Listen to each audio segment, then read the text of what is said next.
আপনি নামাজি, আপনি মুসল্লি, আপনি হাজী সাহেব, তাহাজ্জুদ পড়তে পড়তে কপালে দাগ ফেলে দিছেন। আপনার প্রতিবেশী হিন্দু, ভাবছেন আমার তো পাওয়ার আছে, ওর জমিটা দখল করি। বিশ্বনবী বলেন কিয়ামতের দিন ওই হিন্দুর পক্ষে তোর বিরুদ্ধে আমি বাদী হয়ে দাঁড়াবো।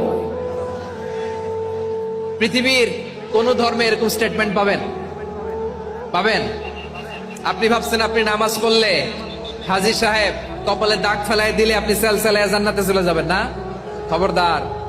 বিশ্বনবী বলেন কোন সংখ্যালঘুর উপর যদি কেউ আক্রমণ করে, তার প্রাপ্য তাকে না দিয়ে যদি তাকে ঠকায়, তার উপর জুলুম করে, তার সম্পদ যদি কেড়ে নেয়, আমি নবী, তুমি মুসলিম হইতে পারো, মুসল্লি হইতে পারো, তার পক্ষে তোমার বিপক্ষে আল্লাহর দরবারে বাদী হয়ে দাঁড়াবো। আচ্ছা লালমনিরহাটের ভাইরা, কথা বুঝতে পারলে আওয়াজ করে উত্তর দেন। বিশ্বনবী যদি কারো বিপক্ষে দাঁড়ায় কিয়ামতের দিন, আই রিপিট, আমি আবারও বলছি, বিশ্বনবী যদি কিয়ামতের দিন কারো বিপক্ষে দাঁড়ায়, ও তো সেলসেলায়া জান্নাতি, তাই না? জান্নাতি না?